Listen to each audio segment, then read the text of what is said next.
Good evening. Welcome to the Cupertino Planning Commission of Thursday, July 24th. I will call the meeting to order lacking a gavel. I will just say welcome. I'm not going to pound my shoe on the desk like Nikita Khrushchev. So let's rise for the Pledge of Allegiance.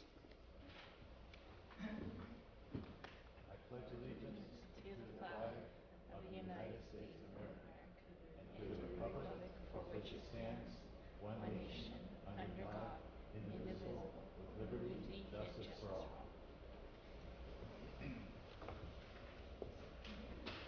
Okay, we have roll call.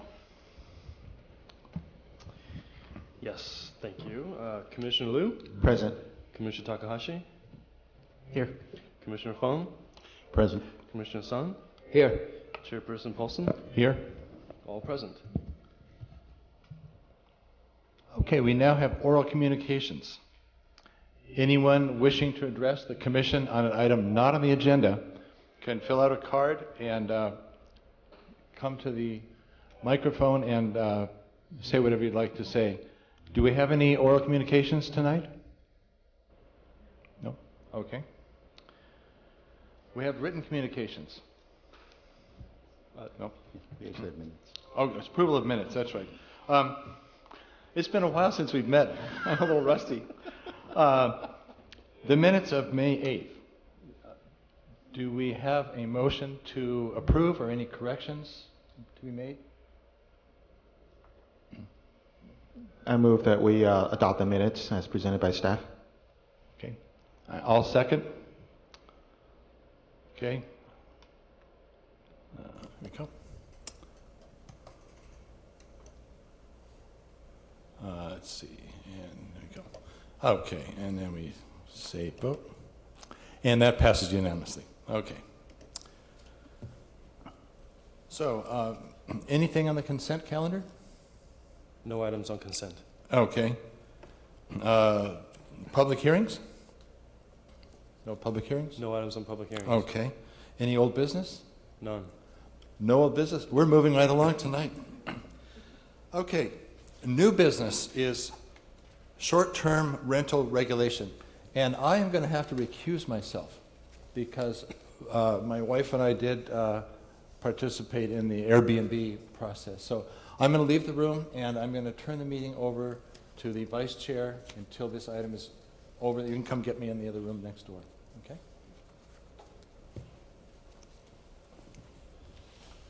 Is there a staff report? Yes, so with us today we have Katie Nomura, Senior Management Analyst from the City Manager's Office, here to present in front of you for the Airbnb proposed regulations. Katie? Great. Good evening, commissioners, and thank you for having me here tonight to discuss short-term rental regulation options with you. So to start off, short-term rental, or STR, means the rental of one or more dwelling units to a visitor or a transient for a period of less than 30 days. Currently, our requirements for STR business operation is that the property owner or leaseholder must be the primary resident and must be on site during the lease period. They are limited to 2 guests or fewer, and it must be an incidental use to the property. Also, they must comply with the R1 regulations and building code requirements and occupancy regulations. And they also need to comply with the finance sections of the municipal code, which require that they get transient occupancy tax certification, and to also pay the transient occupancy tax, which is 12% of the rental rate, and then also acquire a business license. So there are currently about 300 STRs within city limits. Most of them are on Airbnb. There are some on HomeAway and VRBO. So as some background of how this discussion came up, Council decided to put it on the fiscal year 2019 work program. And at their February 5th council meeting, they requested that staff explore collecting transient occupancy tax from STRs, as well as develop a regulatory framework for compliance. At the June 19th council meeting, they approved what's known as a voluntary collection agreement with Airbnb, in which Airbnb will now start collecting TOT from their users. And so our anticipated timeline is we receive input at this meeting, and then in August or September, or through that process, staff will draft amendments, and in September or October, those proposed amendments will come before the Planning Commission again for your recommendation to council. If you do recommend them to council, we will move forward with a first ordinance reading in either October or November, a second reading in November, for the regulations to be effective January 2019. So far, the city has done a survey of local cities to determine who is doing STR regulation, what kinds of regulations are they doing, what are the key policy issues, and now we're here to receive your input on those issues in terms of guidance and how you perceive is the best way we should move forward. So of the cities that we surveyed, cities that regulate STRs are Berkeley, Los Altos Hills, Pacific Grove, Pasadena, San Francisco, San Jose, and Sunnyvale. STRs are not allowed in Campbell, Los Altos. Los Altos actually passed, they expressly prohibit STRs. And Los Gatos also does not allow STRs, as well as Milpitas, Newark, Palo Alto, and Saratoga. There are not specific regulations in Gilroy, Morgan Hill, or Santa Clara. And Mountain View is considering regulations currently. So the key policy issues we want to discuss with you and receive your input on are identifying and managing STRs, impacts on housing availability. So that is more along the lines, there is a concern that Airbnb-like STR situations will remove opportunities for long-term rentals, and so we want to address that concern. Neighborhood character impacts, such as noise or parking issues, occupancy issues, and we want to just kind of make sure we address that, as well as violation penalties. A lot of cities that we surveyed express that it may be wise to have penalties that encourage compliance, as well as enforcement. All of these regulations will require enforcement, and the way that they're modeled will determine how easy or difficult that enforcement may be. So identifying and managing STRs, it's a best practice that we want to make sure that they register in some way so we have their address, because currently on these platforms such as Airbnb, they do not list an address, and so it's very difficult if there is a violation identified or a suspect violation. It's hard to follow up without an address. So it's very useful to have them register so that if there are any complaints or any concerns, we can follow up appropriately. And Cupertino can achieve this through our business license process. So as far as impacts on housing availability, some of the ways that cities have addressed this concern is they'll limit STRs to 1 unit per property. For example, if you have an ADU and your primary dwelling, only one of those can be used for an STR. Excuse me. Another regulation they use is STRs must be the operator's primary residence, meaning that they must live there for a majority of the year and show some proof of residency so that it's not just a sort of business operation where they live elsewhere and rent out this additional home, thus taking that home off of the long-term housing market. They also limit unhosted stays when the host is not present. So those can also be perceived as when an Airbnb rental shows up as renting the entire house. That would be an unhosted stay. They also prohibit STRs in affordable housing or BMR units. Another consideration is we could consider senior housing as one of those prohibited uses of STRs. There are some cities such as Berkeley and Pasadena that have chosen to not allow STRs in accessory dwelling units that were built after or permitted after 2017. And Pacific Grove has another kind of unique example we wanted to show you, is that new STRs cannot be within 55 feet of an existing registered STR to kind of limit density. And so neighborhood character and impacts, the way that cities have addressed some of these, first we'll talk about occupancy. A lot of cities limit occupancy based on housing code. Others will specify very specific rules that they've identified. I've listed some of them here. They'll limit it per room or per STR unit. Parking, San Jose bases it off of other sections of their zoning code. So the housing code or building code, which would require a certain number of parking on site, that type of thing, but doesn't have a regulation specific to short-term rentals. Other cities have made regulations where STR parking must be available on site. Some say all parking must be on site. Others say the number of parking spots you have to have will be determined by the city. Pasadena has all parking on site as well. Also, for protecting neighborhood character and making sure that neighbors are protected, the homeowners are protected, some cities require insurance. As far as making sure that visitors and transients are familiar with our rules, so such as noise, public nuisance, our trash collection, cities will require a letter or information to be provided to the guests to make sure that they are informed of what is expected in our city and what the rules are in our city, since they may not be from our area.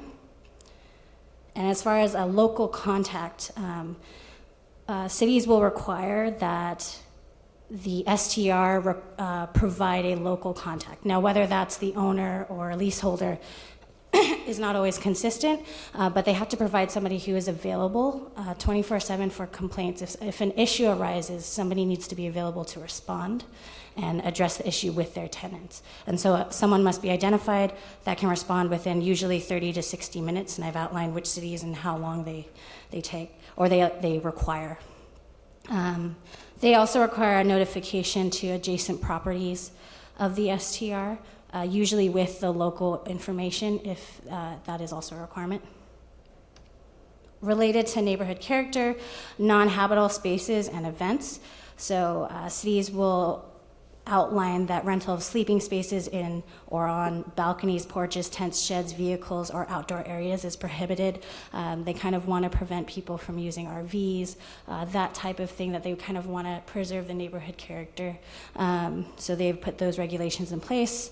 Other cities also require that no events or commercial uses are allowed, such as weddings or corporate parties. Now we're on to violation penalties and enforcement fees. So, for example, some cities will refer to their general penalty in their Muni Code, and others, like Pacific Grove, can fine up to $2,500 per day for continuing violations and outstanding fines. San Francisco has up to 4 times their hourly administrative rate of $121 for the first violation per day, and so on and so forth. Many cities put in some regulation that allows them to revoke their license after a certain number of verified violations. And Berkeley and San Francisco do charge an enforcement fee to help fund enforcement. So our next steps are to kind of take your input on these items, on which regulations you support, which you would like us to explore, or maybe you have new ideas that other cities have not explored, or that are not presented here, and that would be great to hear. And we want to formulate kind of a regulatory framework. There's potential outreach, so we'd also like your input on what type of outreach you think would be most fruitful. We have what's known as Open City Hall. I don't know if you're familiar with it. It's an online platform where people can do surveys and provide their feedback on certain issues, and we can definitely put up a survey on short-term rentals. We could also have a community meeting in addition, or either or, so your input there would be useful. Then we'll draft the municipal code amendments for your consideration to recommend to council. And that concludes the presentation. Thank you. Questions for staff at this point in time from the commission? Okay, Commissioner Liu. All right, thanks for the report. I have 2 questions. Sure. First, in your survey of the different cities, the different ordinances other folks have, you've listed some example cities. Are these an exclusive list, or did you just put some cities there but not? It's not an exhaustive list. Okay, by far. I just wanted, so because in the beginning you had a table that showed you had looked at maybe a dozen and a half cities, so just wanted to check. Right. Okay. And so of those cities that did have regulations, I went through to see if there were apparent line items of regulations that referred to the examples that I've shown you. And when they did have that, I represented it in the table. Okay. But you're correct. There are more cities with STR regulations. They may not be as specific to these items. Sure. I just wanted to make sure. The other question I had is, you talked about there are 300 roughly STRs in Yes. Cupertino. And I think in the report you talked about that was off of some Airbnb listing or some sort of online listing. Am I correct there? Or The 300 estimate came from an outside contractor did an evaluation for us. Okay. There was another section in the report where I actually did a snapshot of Right. Airbnb specifically, which I think had 237, or Right, a right. slightly lower number. But that is to consider that there are also other sites that have Airbnbs, Yes, though right. not as nearly as many. okay. So of the 300, do you have a number of roughly how many pay these transient occupancy tax that's required? So as far as we're aware, none have to None. date. Okay. All And right. so that's also why we think revamping our regulatory framework and then doing some outreach, once we have a framework in place to prepare them for compliance and hopefully gain voluntary compliance. Okay. Just one last question then.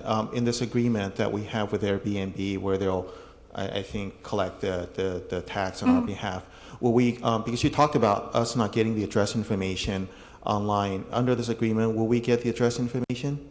I Or don't- are we getting just a submission of the fees in the aggregate without a breakout of who the Airbnb hosts are?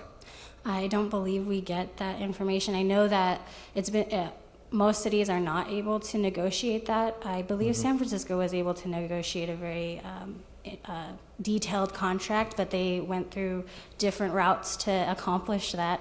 And for our city, we just wanted to focus on collecting the TOT, and so we went forward with that route. Right. Does Okay. Just to add, San Jose also was able to negotiate the agreement, but it predated the most recent attempts by Airbnb to restrict that. Okay. All right. Thank you. Commissioner Fun? Yeah, this was quite a war in San Francisco, I think, when they were looking at regulations.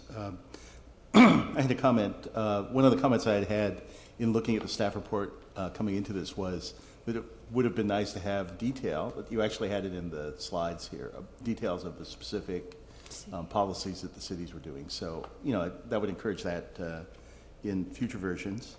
I'm curious if, and again, if you don't know, this might be an interesting thing to look at.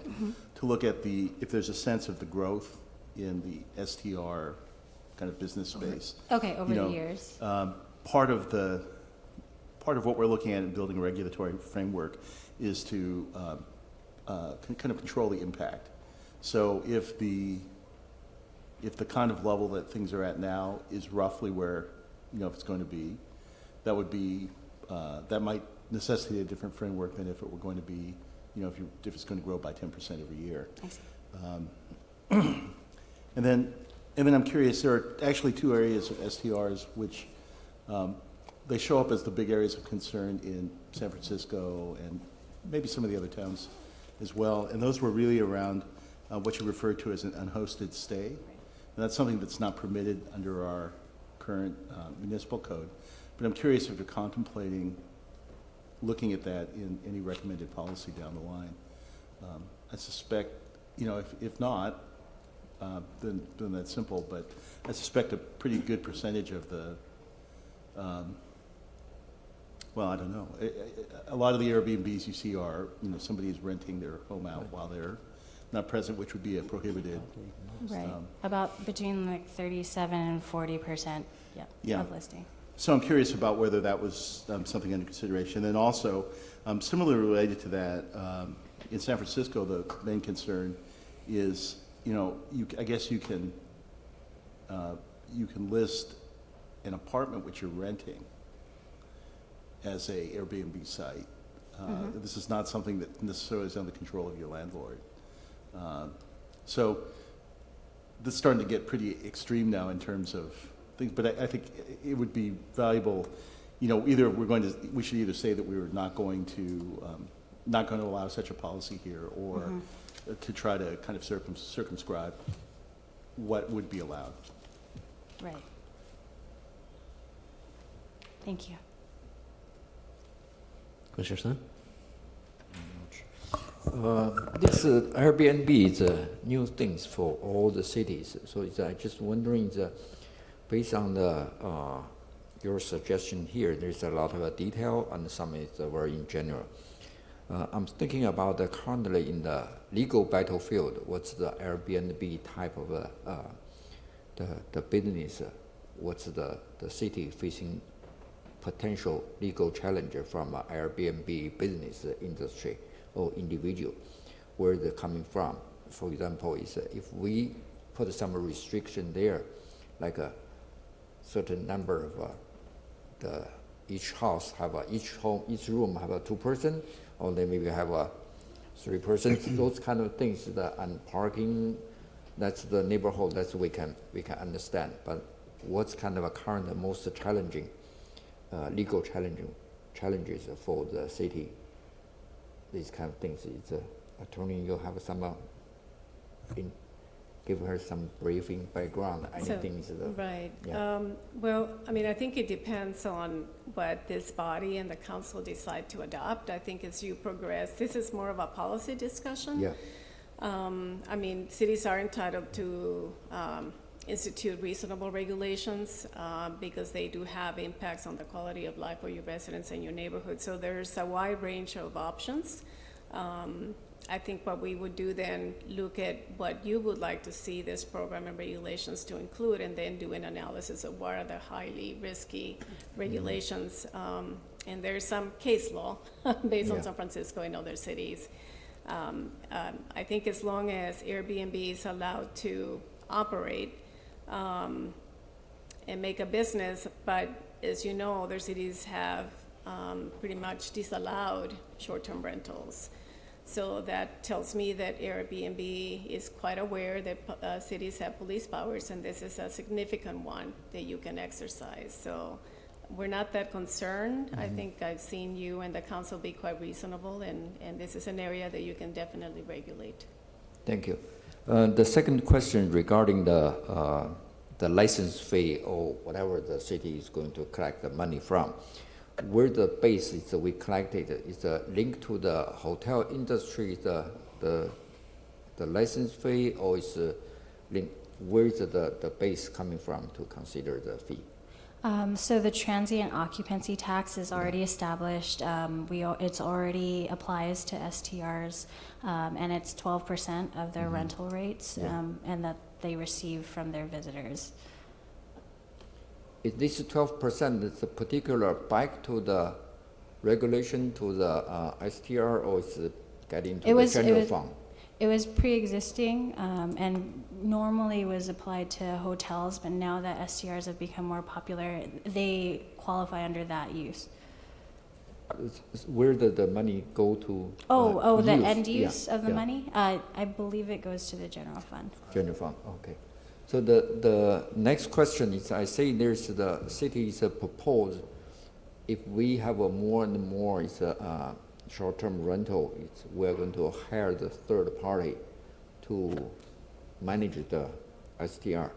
Could you just give us some more details about the third party, and instead of a city have some direct management power?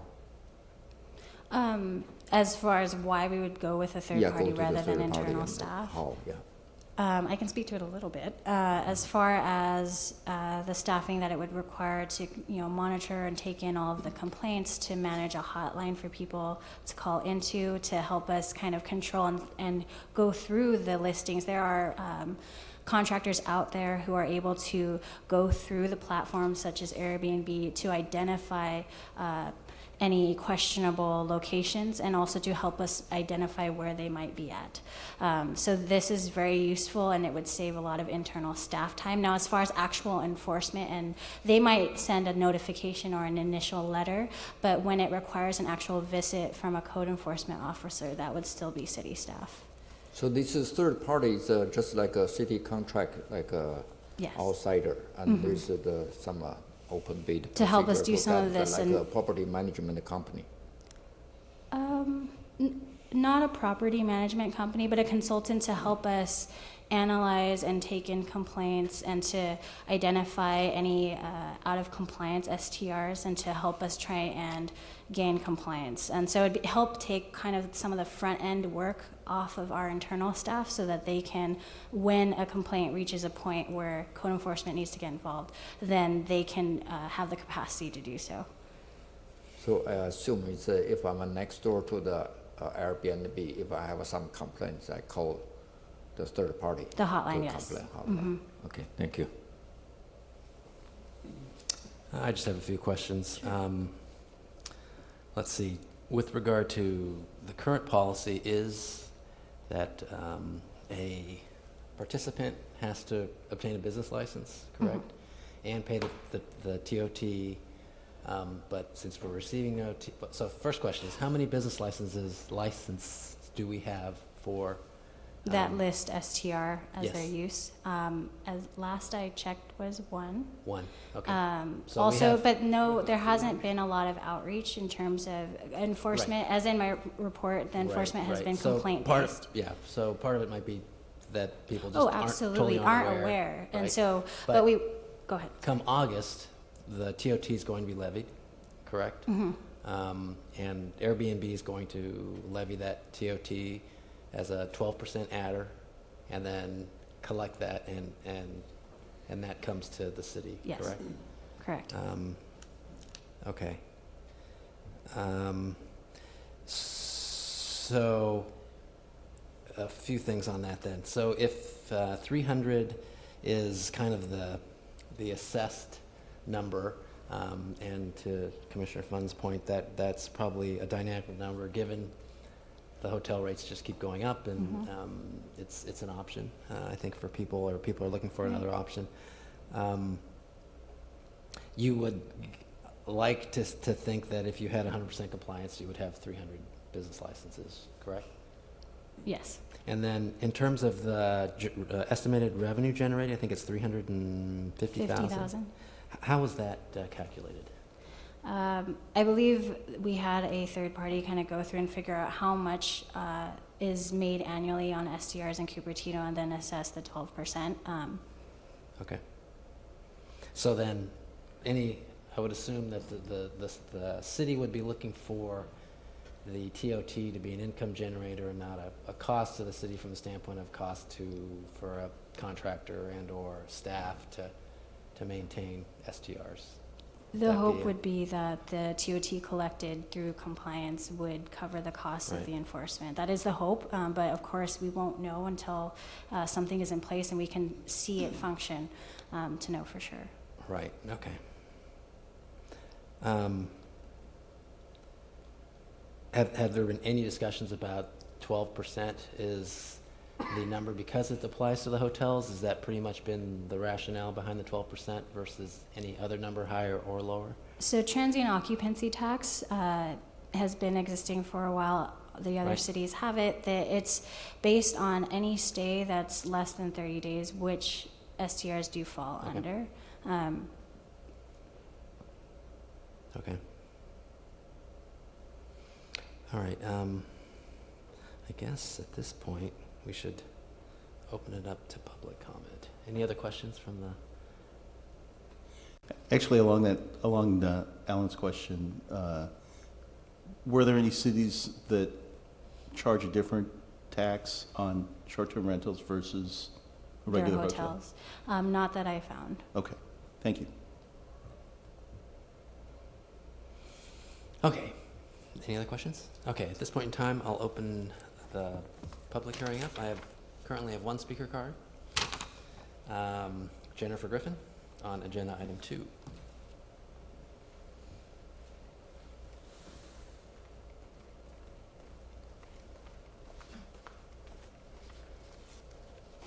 Good evening, Planning Commission. It's nice to see you all again. I'm Jennifer Griffin, and I have followed this item as it has wandered around the different city council meetings, et cetera, for the last, I believe, 6 months or so. I'm not sure. And it is an interesting concept, and believe me, with the cost of hotels in Cupertino and other cities, I completely understand why people need places to stay. Then again, I understand that. I think that the city, someone that is, it is the same situation possibly as short-term rental as hotels. And if the city can make some money off of it, I think it's a good prospect because especially if it is going into the general fund, because there are times where even hotels require police to come, et cetera. You have street sweepers that have to go by, just like anything else, car park, where cars are parked. I guess one of my comments was that my main concern with Airbnb and with the advent of it as a startup company, I think it's only been around about 6 to 8 years. I was reading about the history. That I think that it's important that Cupertino understand how many of these are. I mean, all you have to do is go on Airbnb and look around, and I have been looking around, and there are a lot of things on there. And there are things called superhosts, which seem to be people who are running 10 properties, and they have these properties listed. There's apartments or homes or rooms. They have them listed on Airbnb, but they don't live in any of those buildings. They may live in a different state. They may live in a different country. And I don't know if they own these properties, if they're leasing them, or if they're renting them.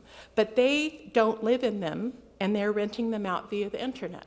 So this is one of my main concerns about, I would call the abuses of Airbnb. I think Airbnb started out innocently enough to try to give people places to stay, travelers, students, et cetera, et cetera. But when we have people that are running, if you're running 10 properties, and I have been in there, and they're called superhosts, then you're an innkeeper. And I don't know what the city thinks about that. Also, we do have one in my neighborhood, and the more I thought about it, I saw several of the people wandering around in the road, and they may have been under the influence or something.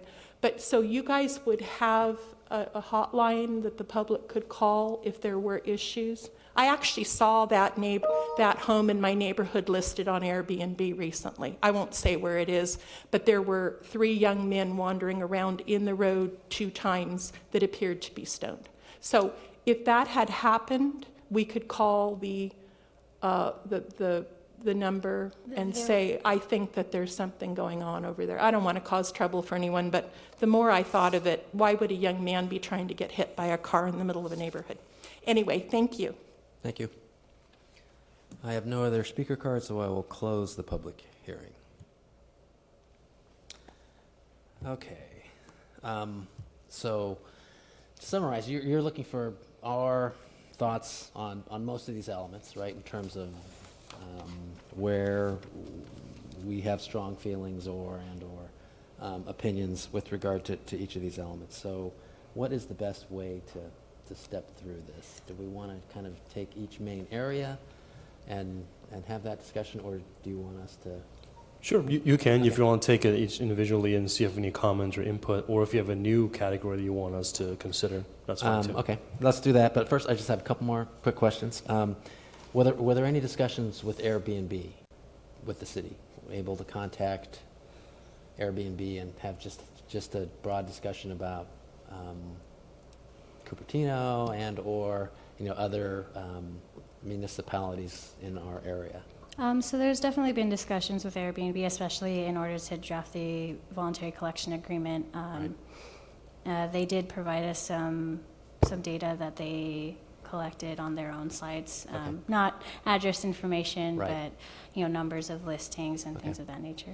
So without address information, it's just general area. So just kind of thinking out loud here. So what's to stop somebody from saying West San Jose when it's actually in Cupertino to avoid?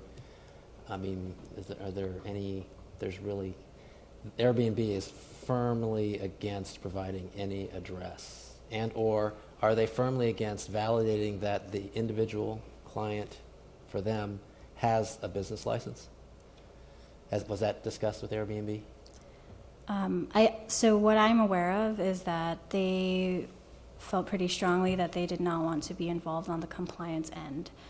That's why when we suggested this, we might go with a third-party vendor to help us on the compliance side of the issue. I don't know if you have any other background on that. So is it possible, again, these are all just open discussions and thoughts, but it seems to me that the TOT, if we have to employ a third party and there's more cost associated with managing STRs versus a hotel, for example, that there be a higher commensurate fee depending on what the cost of us administering this, especially since Airbnb is not necessarily willing to validate that their host is indeed has a city business license. And the fact that we require it and they don't enforce it, to me, seems to be a gaping hole in terms of the legal element. If we're saying no, it's a city code, it's our city law that you have to have a license to rent, and yet they are willing to let somebody rent without validating that, that sure seems like a problem. Dave? I do agree. It's a gap, and I think now that if Airbnb becomes aware, and I'm sure they do, that the city of Cupertino is looking at regulations, they may be more incentivized to work with us on some of those aspects. But Right. it would be quite easy on their part to affirm that there's a business license. They probably won't enforce it because they don't want to lose clients. But I think it does provide a room for discussion with them on that point. So it's a good point. I was just going to add to Commissioner Takahashi's comment that we actually are creating a very unusual situation here where we are likely to collect transient occupancy tax from sites that we know are not Right. licensed. That don't have a business Right, and license. that actually seems like, from a liability standpoint, that we're maybe being a little careless there.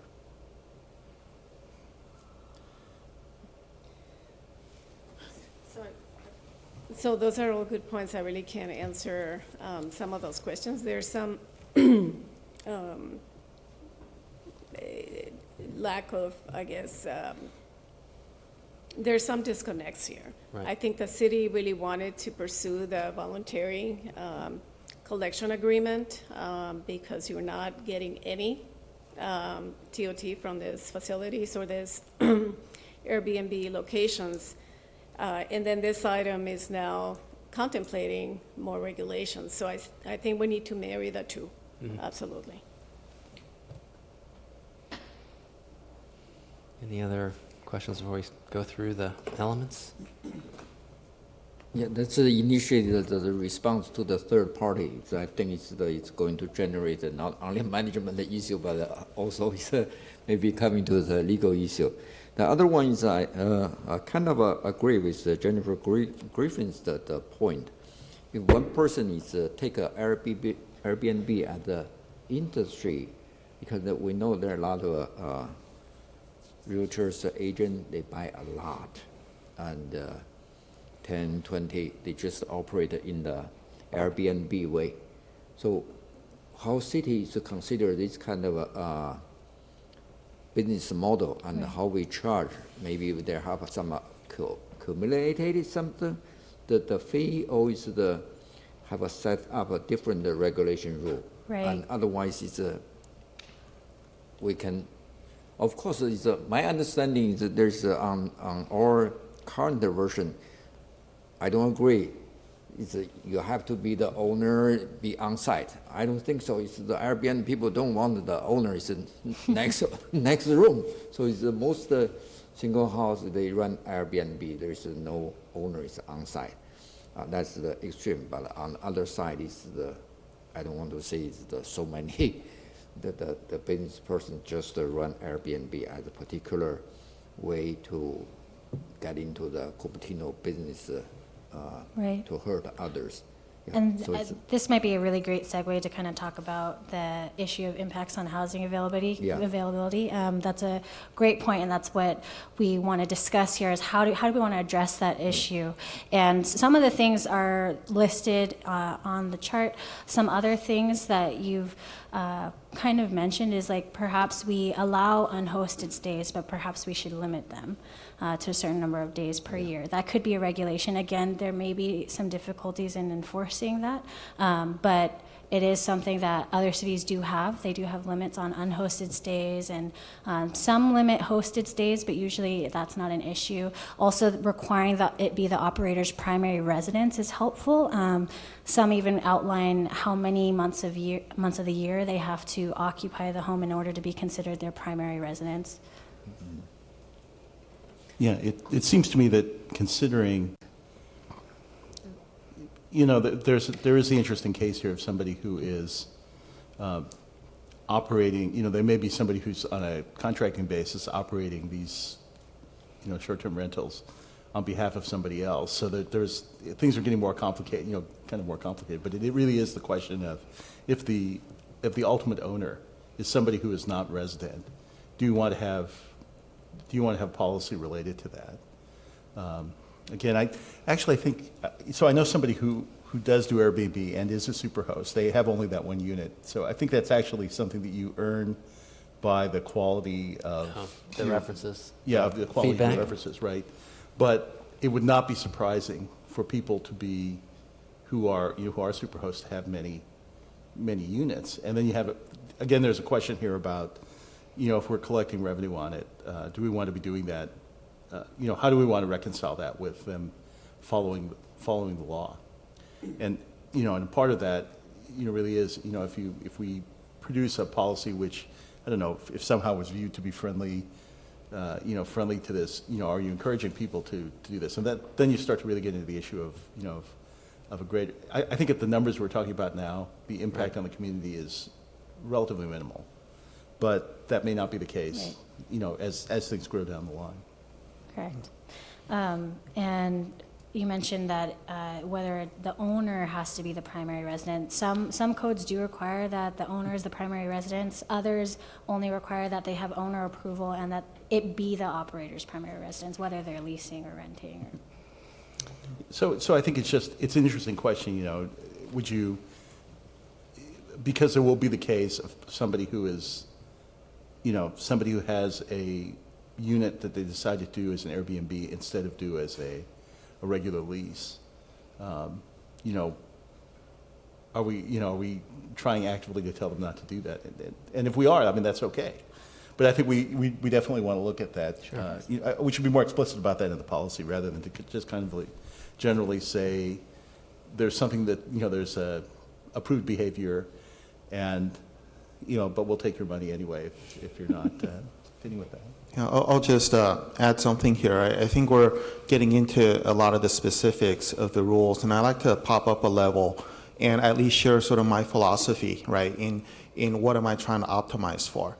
So in my mind, I think one of the key things for me is basically protecting the quote-unquote quality of life, and I can talk more about that in the residential areas, right? Because the whole point of zoning is you don't want incompatible uses next to each other, and now what's happening is technology is allowing that to happen. So one of the things I like to see at a high level, a priority for me would be to protect residential areas. I think there's also discussions around housing stock, right? And so not taking housing stock out of circulation, that's probably the next optimization point for me. And I understand certainly, I don't think I go as far as outlawing STRs in the city. I think there are property owner rights, and I'm actually pretty, I think right now where our code is, I'm actually, pretty comfortable with it. There are some suggestions I like to make, but I think I think it does a pretty good job of, protecting the sort of residential areas and then protecting the housing stock. And then if people can make money incidentally, I'm good with it. If they want to run a hotel, I think to Senate Commissioner Fung's point, and the point that Ms. Griffin brought up is about commercial hosts, right? Corporations that end up owning multiple units. And I just want to separate that from like hosts that do a good job. Hosts that do a good job, that's great. But I think this whole notion of, you know, a corporation, a legal entity operating multiple units is not something I want to see in our city. But so for me, those are sort of my key points. It's about quality of life for the residents. It's about protecting the housing stock, and then whatever we can do to allow people to make a little extra money in the context of that is sort of my own guiding principles. I have specifics, but maybe I'll let my fellow commissioners share their thoughts before getting into the details here. All right. I just had one more question. In terms of, you did a lot of research with what other cities are regulating in terms of which elements, but then the other comment was Airbnb does not want to do any of the regulation. So how are those cities actually determining maximum number of nights? I mean, there were many requirements that would be very challenging if you didn't have the data coming from Airbnb with regard to usage and those elements. Right. And like was mentioned earlier, some of the VCAs do have this additional component in there. Ours does not. We have found from other cities that enforcement is oftentimes complaint-based, and so Okay. that's how but they did encourage that with proper outreach, you can get a lot of voluntary compliance. Okay. All right. So should we go through your, Sure. start at the beginning and? Great. So I guess we can start with discussing the impacts on housing availability, kind of Okay. this issue of taking long-term housing off the market, also trying to just not allow or possibly discourage commercial use of these kind of properties for SDRs, that type of activity, and how you want to best regulate that, or what you would suggest. Can you bring up the slide that showed? Yeah. That'd be great.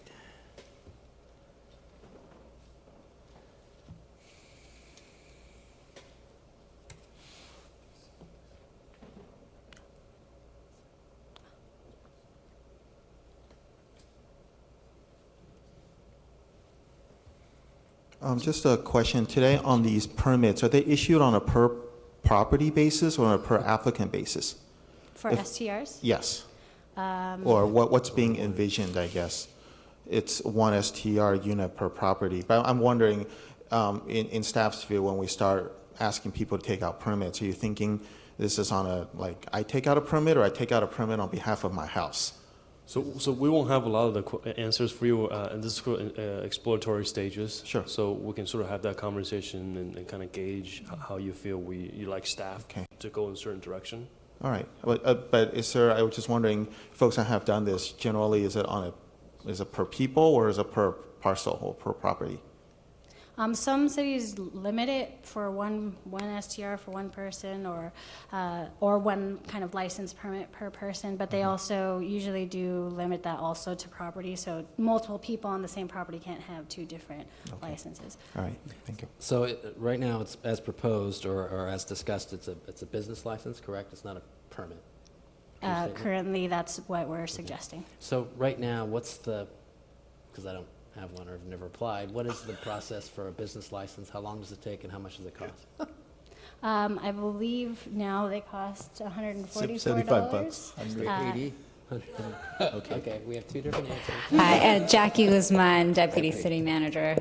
Was at a different commission meeting, so apologize for being late.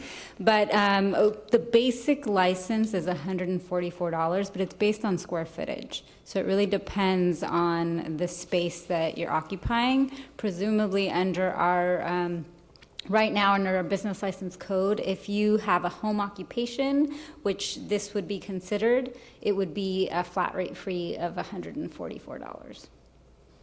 But that could change, right? Many cities have a different fee for a STRs. specific use. Even in Cupertino, we have our general business license, and then we have specific business licenses. I would envision that short-term rentals would fall under a specific license that has a separate application process and requirement, and also a different fee that is reflective of the effort that staff needs to take in order to manage this program. So at the risk of treading into the area, which I know is sensitive right now, has the tradition here for that to be cost recovery, or is it revenue generating? The business So licenses? our business license is a tax. Okay. So it is a revenue generating, not necessarily correlated to effort, but I would encourage under this process for short-term rentals that staff efforts certainly be taken into consideration, given that it is a process that requires a lot of due diligence on the part of staff for enforcement. What's the term of the business license? 1 year. 1 year. 1 year. So just automatic renewal-ish. No. Not Yeah. automatic. Okay. There's notifications that go out, and it's incumbent upon Okay. the App- operator, to- applicant to come and renew. And just what's the lead time to get a license approved? There's many that are approved same day. I would imagine with a short-term rental, because there are other things that we need to make sure are in place, that may take a little longer. I'm not sure if we could do 1 day turnaround for those applications. Okay. So the more inertia to get a business license, the more you're going to have people not getting those business licenses, and you're gonna, if Airbnb's not going, so you're really gonna be counting on this third party to be policing whether or not a listing has a license, right? How are other cities doing that? That really sounds challenging. A lot of cities, as I mentioned, have complaint-based. So when somebody has a complaint, Okay. I have this STR next door, I don't think they're licensed, they can go out and start that process. Okay, and Airbnb has nothing where they would say, oh, this happens to be a licensed. There is a possibility that as a regulation, you can require that the license number be listed on the posting, which might help a little Right. bit, but. I'll just quickly just say there's a distinction between what Airbnb does, which is just collect TOT. And regardless of an operator being compliant with our code or not, they still owe us the TOT. And so that's a distinction. Airbnb is saying we don't want to have anything to do with your code regulations. I don't want any liability associated We will with it. only comply with TOT, and that's what this voluntary collection agreement is about. So that's what, our VCA is to collect that TOT, but in terms of creating a regulatory structure for managing these short-term rentals, that's really a separate process and Okay. what we're here to talk to you about. Okay. All right, so should we go through these lines and get thoughts and opinions in terms of the first line, which is 1 STR unit per property? So what this means is that if I have a 4-bedroom house, I can't rent 3 of the bedrooms out to 3 different clients. That's what this means. I can only have 1 STR rental per property. So I just want to make sure I understand what this means. This is basically 1 client sort of per house or per property? I believe that's correct, but you could list the 3 rooms as available. Right, you could list the 3 rooms together as a rental, but you couldn't have 3 different rentals No. within the same house. And that's something that we could have adjusted in our code if it's something. Oh, this is just a Yeah. clarification at this point. I'm not, Yeah. okay. All right, thanks. Any strong opinions on? Yeah, not strong opinions, but for the efficiency and management for the city and for the future regulation, and also for the benefit of Airbnb owners, for the industry, probably we just maybe just issue the business license one set, regardless of how many rooms it's going to be, just one property based on the property tax, and then we have one license for that particular one. Whether the Airbnb owner can separate each room to rent to different person, that's not our obligation to regulate that part. It's the owner's. Maybe, okay, but I personally just prefer from management efficiency, and also we want to encourage Airbnb owner to volunteer to get into the process working with city. So in that way, I think at least at the beginning, we just one property tax the unit, have a one license, and then it's to make a cities much easier to monitor them, and also Airbnb owners, they can start working with the city. That's the first question. That's my personal preference. Yeah. So I generally agree. I think that having the permit be issued on a parcel basis is probably a good way to do it. The license. The license. One of the cases that was called out in the staff report is that somebody may have an ADU, which is normally what they rent out, but they may alternatively Rent a room. have rented out their house if they would have to be in the ADU to be completely legal. So I think that case is actually, one parcel covers both the main unit and the ADU. So that actually works fairly well for that. And I think that this case in Los Altos Hill actually may be the case of, I have multiple ADUs on my Yes, I would, it acre. goes out and 20,000 square foot home to deal with. Which is why I'm curious, I mean, when you look at these lists, you would think that as each of these cities went through assessing what really mattered to them and what didn't, where multiple cities are on the same page, if you will, that they all felt that this was something that they wanted to regulate, but only Los Altos Hills, for example, felt the need to only have one STR per property. As we discussed it, it seems like, hey, that's a great idea, but I'm thinking there's some other consequence that we're not thinking of because none of the other cities. Just an observation. It could. I wouldn't be surprised in a lot of these cases that the regulations were set in reaction to problems. Right. And so, Right, if the problem you have yeah, is, I mean, that's how- if the problem you have is, I've that's how got a laws guy tend to who get. has a big house, a barn, and 2 granny units, Right. and he decided to start renting out 3 of those, that was probably, that could very easily Yeah. be the cause of something. And obviously not obviously, but it doesn't appear that that was a concern in all of the Yeah. other areas. But then sorry. Which, Go one more ahead, thing, please. it's more of a general. Were you able to talk to these cities about why did you do this, or was it just gathering data? Thank you. Not all of them, but we definitely had some conversations with, San Francisco, Berkeley. We didn't go line by line on all of their regulations, but we kind of got a general sense for what they felt worked well. A lot of what they considered when creating their regulations was how would that be verified or enforced. And then you have to balance that with what do we want to communicate as an allowable or suitable use. And so that's kind of the give and take they had to work through. I don't know, do we have a consensus here that the license be associated on a parcel basis? That's a recommendation, or not yet? Maybe not yet. I think we'll be more productive on the next one. Yes, okay. Okay.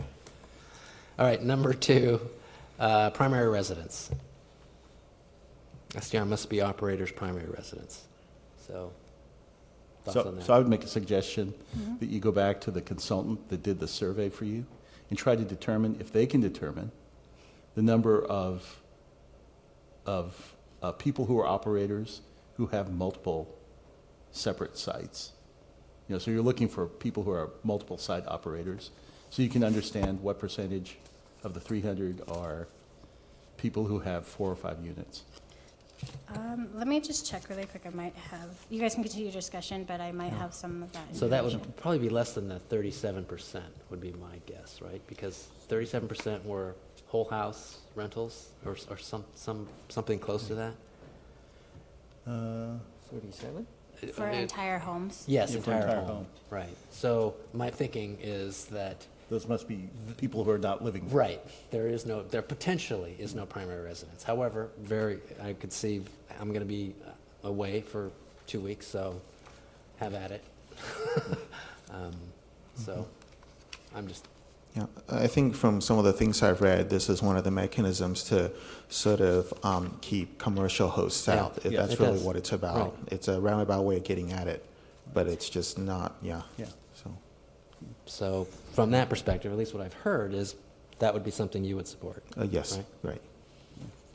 So probably we need a little bit of balance for the whether it's we allow the primary residence or it's the second one. And there's I think it's when the number of Airbnb house for one single person to have it, there's maybe 2 or 3 we can allow, or it's just don't put the extra the financial burden or regulation there, because a lot of old people, they probably don't want to sell the house, but they move to the smaller place, senior centers, but they leave their main house, stay in the Cupertino. They probably going to host maybe for 5 years, 2 years, and maybe for their children. During that period, they maybe want to rent it out at Airbnb. In that kind of case, if we just impose the primary residence can be used at Airbnb, maybe just maybe too restrained to the people. But also, I agree with Jennifer Griffin. If one person he own like a 10 house, just like an industry operating, and then for that kind of case, we probably going to impose some regulation or penalty or whatever the manager fee to try to keep the housing impact minimum. That's but I don't know, the number is either 2 or 3. That's the number in my mind, but I don't want to say only primary residence. I think for me, it comes down to that. It's not so much that I want to go after rich people with 10 houses and take it easy on the lesser affluent with 2, and I do also understand that people want to be able to rent these things out. I think nothing prevents them from doing long-term rentals, right? Specifically, what we're talking about short-term. And I think because I've lived next to one of these before, right? And so what happens is, based on my personal experience, based on what I read, there's generally an impact, right? And if you talk to a real estate agent, a neighborhood with more rentals are generally considered less desirable than owner houses. And so for me, the primary resident thing isn't so much trying to get at the people with more money, but it really comes back to just making sure that if people are renting it out, it's for incidental use. It's not like it doesn't turn into like, well, I got these extra properties here because the owner isn't there. So for me, it's a different angle. It's not a financial one necessarily, but again, just because I've been in that situation of just anyway. So I'll just stop here. So I did grab the data okay. from that kind of snapshot I talked about in the report. From that same snapshot, worth about 37% were for entire homes. Of that data set, 66% of them about had multiple listings. Now those listings could have been multiple homes or they could have been multiple rooms in the same home. But of that 66%, 31% were for the entire home. So the 66%, was that? Of the whole data set, Of 60 about 61%. I said Yeah. So just to make sure. 66%. 66% of. Had multiple of listings. all of 300, not of. Or the 30 237 Yeah, that I had. okay. Yeah. Okay. Okay. And this is specifically from Airbnb data, but that is the majority of our listings.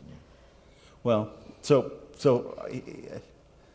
I completely agree with what Commissioner Liu is saying. Although, I think that the reality is that there will be commercial operators here. Yeah, for sure. So this does raise it, and this actually I think intersects with the intensity of use. If you allow somebody to operate multiple units, but you have a limit on how many days per year they can do that, that may help mitigate some of that impact. So I think they're interlocking things. It does kind of speak to considering a category for commercial. I hate to make it sound like commercial, but I think that for somebody who is operating more than where it's a non-resident operator, and then you can say, okay, for a non-resident operator, they do have a hard limit on how many parcels they can operate on. They may have a limit. They may have a limit on the intensity of how they use, and they may get charged more. One thought I had, and I'm just throwing this out there because I didn't read this in any of what the other cities did, is what if the restrictions were because I'm coming back a bit. So like in a R1 neighborhood, right? You've got all these other houses around you. That might be different than if you're in a mixed-use development where you're living above a restaurant anyway. And so there are people, I think one of the objections to some of these short-term rentals in an R1, for instance, is you've got strangers coming in and out. If you're kind of above a restaurant, you kind of have people coming in and out. And so, but I didn't see anybody, have different restrictions based on what kind of a resident, what kind of a zoning. This is something to think about, potentially having different license requirements and such based on zoning. Yeah. R1 versus R3 kind of thing. Exactly, yeah. Yeah, good idea. Yeah. I completely agree with you. It's based on the zoning, because it's the first issue we're talking about, the per unit per license. We didn't discuss the apartment, the condo, those very high density units, because in that kind of unit there are a lot of Airbnb unit is going out right now. So it's but they didn't generate much community impact or neighborhood impact. So for those one, if we have put a zoning regulation with the apply zoning in the regulation license or the I think it's maybe we can find some way to compensate both sides. Yeah, if you had a limit on the number of units you could operate, Yeah. that might be a different number in R3 versus R1. Yeah.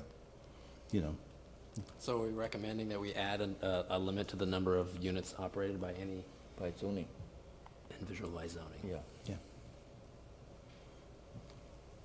These could be parameters you consider. I mean, I think the Yeah. specifics staff will want to work out, but I think in terms of, these are variables you can put in your equation. Sure. As we leave the owner, operator of primary residence, Los Altos Hills was the only owner only, it looks like. All the rest, it did not have to be the owner, just the primary residence, correct? Right. Okay. Limited unhosted stays per year. So that looks to be a common regulation. And is there any reason not to limit the number per year? I would be in Minimize it. favor of limiting it to some number. Yeah, I mean, it's prohibited now, so going to completely unlimited is a pretty big jump. You could take the easy bite here first and say, once again, this would be something that would vary perhaps by zoning. Yeah, would that really be? I don't know, maybe that's, Yeah, I don't know if there's anything necessarily.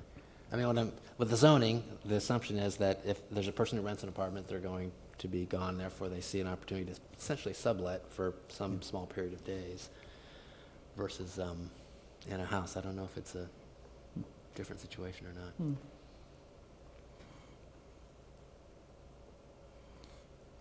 So I think we feel like there should be a limit. We'd have no idea what that limit number is. Yeah, this is but the, I would assume these other cities have those numbers for a reason that we don't quite understand yet.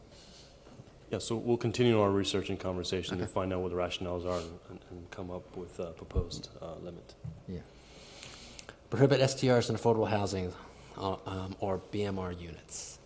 This one's interesting because first level, that looks like a great idea, right? In terms of somebody taking advantage of a BMR to try to generate more income than they necessarily would make otherwise, and or turn a low housing unit into a income generating element. But then the flip side, as I thought about this more, it could be, again, an opportunity for somebody that has qualified for low income to generate a little bit of extra income. I would think the appeal of a low income property might not be as high as a single family R1, but I don't know. But I'm just trying to think of all the elements, yeah. that's all. But I think this is pretty reasonable. When people apply for affordable housing or below the market, there is the very restricted the income level and the household income, and there's a lot of procedure to control. There's no way they can put it in the market at the Profit from Airbnb. That's almost impossible. So it's for this one, I don't know how it can be coming up. That must be take some advantage. So it's if you take a government subsidies, BMR or is affordable housing, you are not supposed to use it for the Right. make a profit. That's the kind of for me. I think it's at least for our city, we need to prohibit it to do this. Yeah, I would agree with Commissioner Sun on this one, yeah. Okay. I'm with that one as well. Yep. That actually is something, I took a look at the, some of the regulations in San Francisco, and that actually, you can do that there, but you are not allowed to charge more than what you would have It's a paid in rent. BMR Airbnb. Yeah. Yeah. So, Wow. yeah, that's right. So, You know, the other component to that is that it could kick people out of qualifying based on the income Oh, that they because they'll would make generate for that income. Airbnb. And do And they it report would that warrant, income? Yeah. Oh, my God. it would also require all kinds of changes to cities' BMR regulations. So that's probably Okay. why they I think prohibit it. that's you actually had raised a similar question related to senior housing. I don't know whether that's an issue or not. I hadn't really thought about it very much. Yeah. But the senior housing, they have a age requirement that limit. you have to be Yeah. stay there. Right. A lot of them So, just, you yeah, can't, it's- nobody under 18 can even, Yeah. like, some Yeah. senior housing, your grandkids can't even. Yeah. So we'd probably have that restriction as well, no STRs in senior, indeed restricted senior units. Yeah.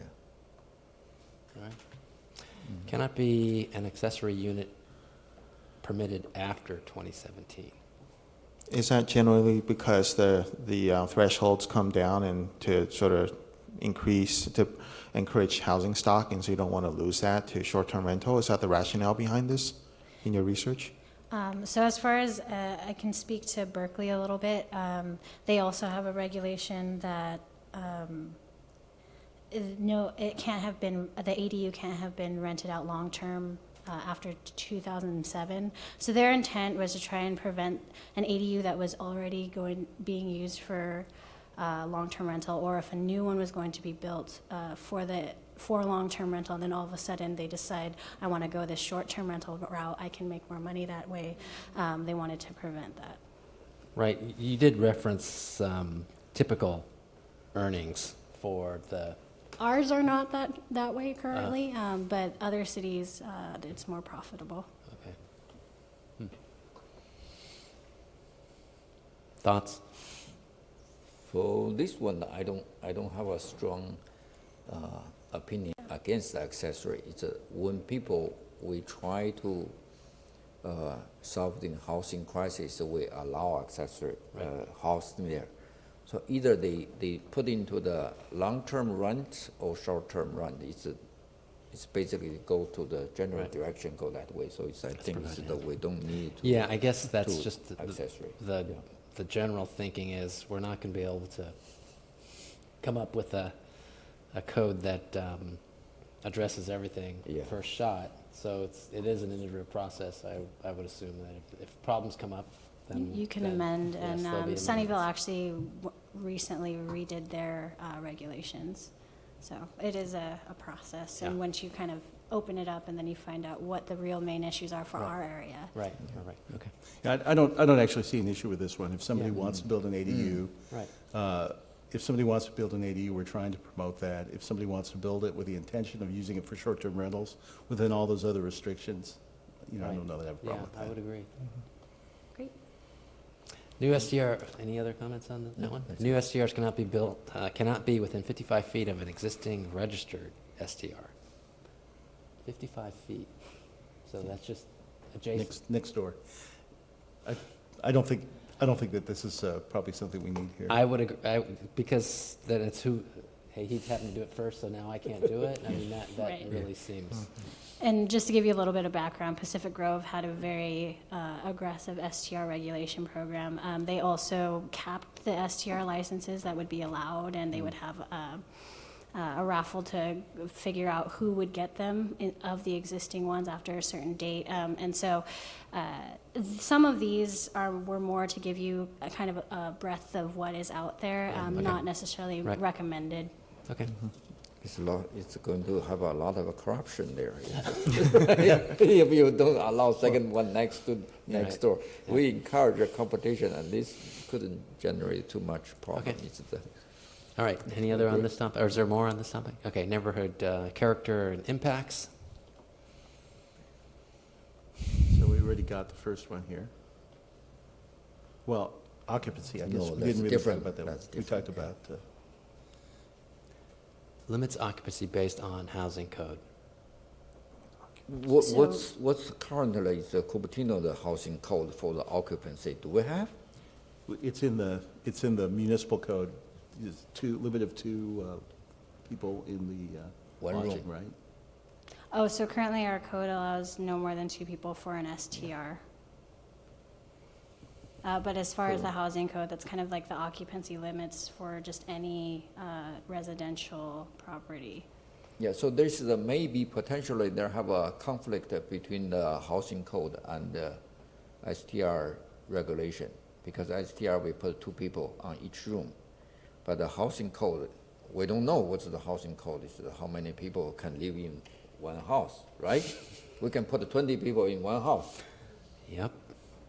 so Right, which is why a lot of cities specify specific occupancy rules for short-term rentals, because the housing code is usually much more generous than what is practical. So it's may I ask the legal question, consultant, attorneys. If they have a conflict between the housing code and the STR, the new regulation Cupertino imposed, if they have the legal basis for the Airbnb owner to sue city, says you have a housing code that allow 20 people, why you have STR only allow 2 people in one room? It would seem to me, and just so that you know, this Yeah. came in and we haven't done all the legal analysis. Yeah.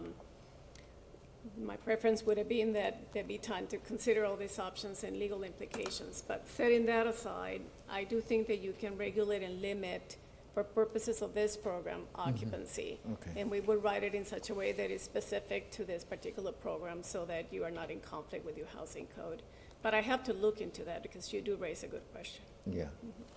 My imagination is very, very hard for the people to regulate STR, is to put one room, only 2 person. Nobody can go there, have a exercise the police power to say, oh, this room is only 2 people. Do a head count. That's almost impossible, right? Especially for short-term renting, the people just, families go there, they try to save money, just the whole family live in one room. So it's how we solve this kind of a problem is that either we impose the regulation limited occupancy for two person per room, but we cannot enforce it.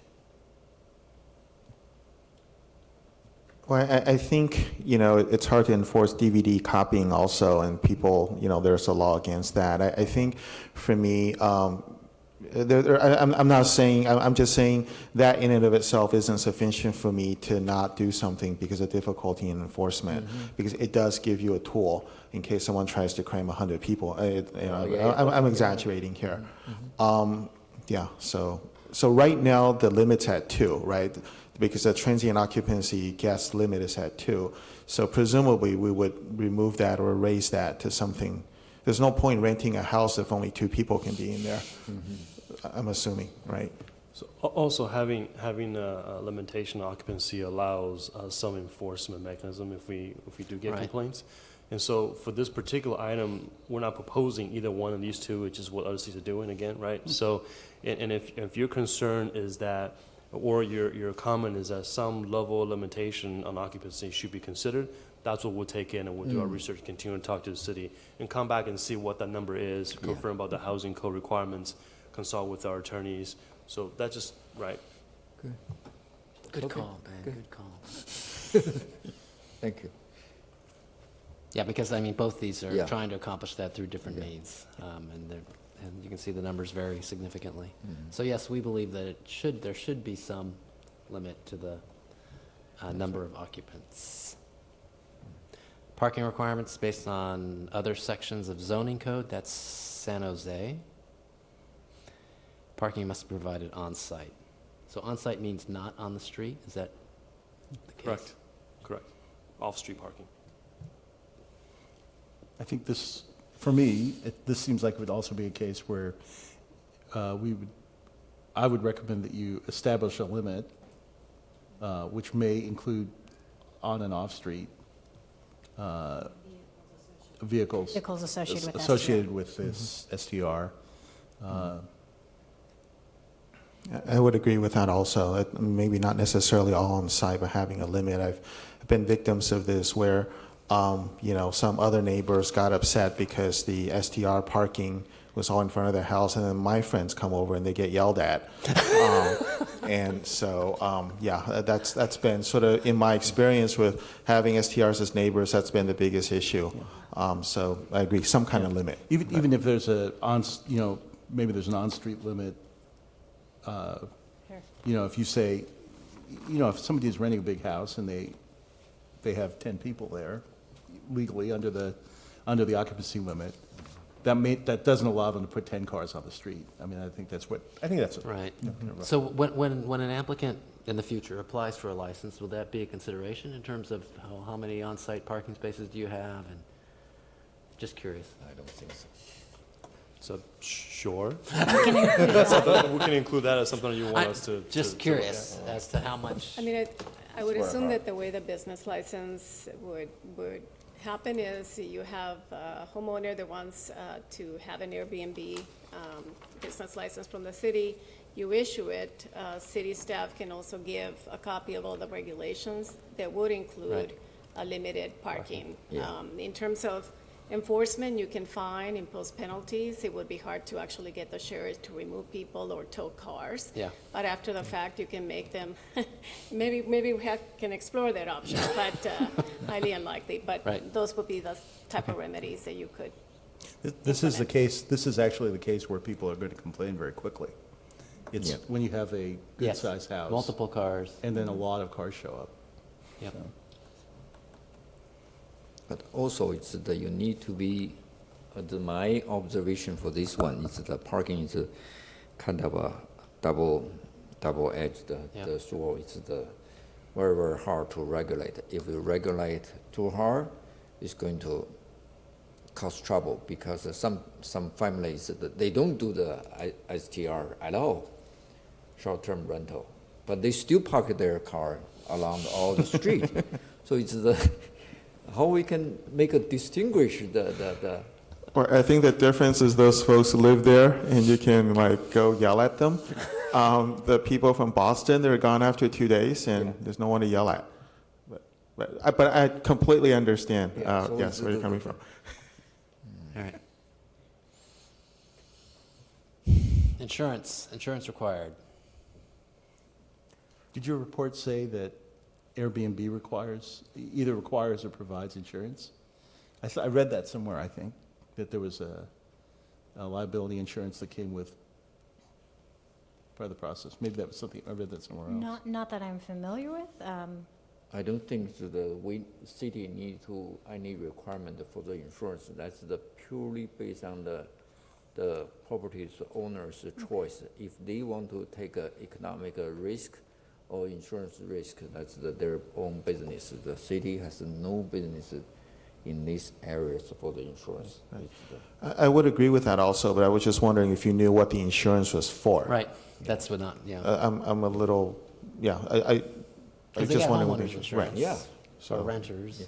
It's if the renters caused any damage that Yeah. it would cover the renter's damage versus the damage of the owner. I think this might actually least from be, conversations this may from actually the be other sides. liability if a renter were injured, Yes. because there was something Because of about the house. Something negligent about the house, Yes, potentially. right, and we actually had requirements that the house be code compliant and, that we were regulating it for you to get a license, so that, Not the license related. I think it's the insurance and the license is totally separate. It's a license, it's a business license. We allow people to particular operate in certain industry or it's the Airbnb type of business. But the insurance, that's the extra. City don't need to link to element together. I don't think it's the, when I apply to the business license, nobody going to ask me, do you have insurance? They don't care. City doesn't care. This is a totally unrelated issue. So And you therefore- might consider I don't know if there needs to be a hold harmless when you issue the license. That would typically be my advice, that the city include hold harmless agreements or Yeah. provisions in the license. I mean, you can treat it as a private affair between the property owner and the Right. renter. Right. You may be able to require the participants that they have rental insurance, but you're not required, you're Right. correct. It doesn't implicate the city. Okay. Guest notification. Information on the city rules regarding noise, trash collection, et cetera, must be provided to guests. I think that's awesome. You should definitely do that. You know, in fact, I'm surprised that that only showed up on two. We should just definitely do that. Yeah. Do we have this for residents now? It seems like it'd be a useful thing to have. Just, That's a really good point. That means you never do housework. So does this just show up on the terms and conditions and you hit okay? I read and agree. Is that right? Yeah, kind of. I think it's a obligation for the Airbnb owner to give some information sheet. Yeah, I would agree. And there's have all things. It's at least there. It's Yep. it's These are the Yeah. city and house rules. yeah. Good. Perfect. Local contact that can respond within 30 to 60 minutes. So 3 cities require that. do you have information on what other cities, say in Santa Clara County, chose to do here? Do they have? Like San Jose, yeah. Right, because these are all pretty far. They're not in our county. I'm just wondering what our neighbors are doing. They just don't specify that they have to have a local contact that's available to come to the property within 30 to 60 minutes. Them not being listed here just means they didn't codify that. Right. Okay, thanks. So okay. Who's contacting this person? Is it the neighbors or is it the renter? So theoretically, if kind of both of them combined, if it is notified and the contact information is given to the neighbors, then theoretically the neighbors could call them first, or they could call the hotline, and then they would call this contact to address the issue, or try to remedy the issue before it gets out of hand. Right. 30 to 60 seems kind of strict. Or even an hour or two seem kind of strict. I mean, then you're like a doctor on call then. Yeah. And we could just require that there's a local contact that we could make sure that they're registered and we know who to talk to. Okay. Notification to adjacent properties of STR registration with local contact information. I don't think so.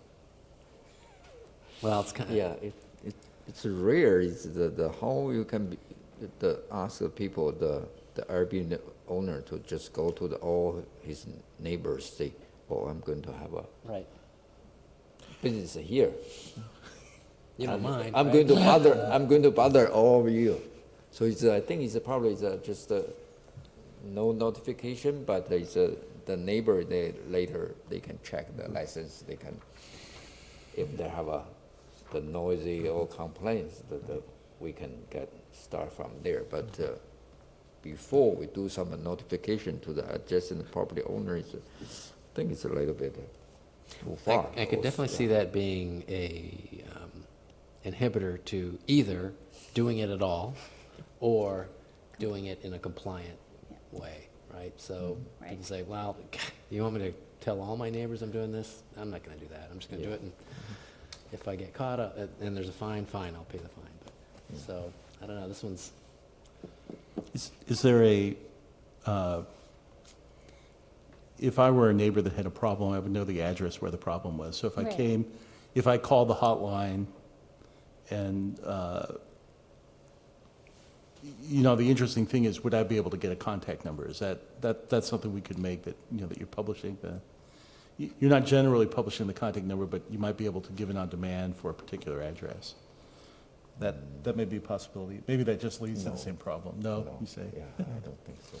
Well, but I think that's like you have a. to have some privacy, right? No, I like what Commissioner Feng's saying here, because then that information's there, but it's more demand-driven than sort of pushed out there, Yeah. right? So that might be, yeah. Yeah, you don't want to publish, here's a directory of all the people who are operating Right. STRs, but, you also, would because they're intended to have a contact number, you should be able to I'll have a way just of make a contacting. quick comment that oftentimes these third-party vendors provide a hotline, as Katie explained, but if there is a problem, they don't necessarily give out the number, but they facilitate that conversation. So they get a complaint, they have a contact for the operator, and they contact the operator and make sure that the problem is addressed, not necessarily just give out contact information. So that would be a way that you implement the consultant or the contractor would Right. then say, okay, we're going to open a case number, Right.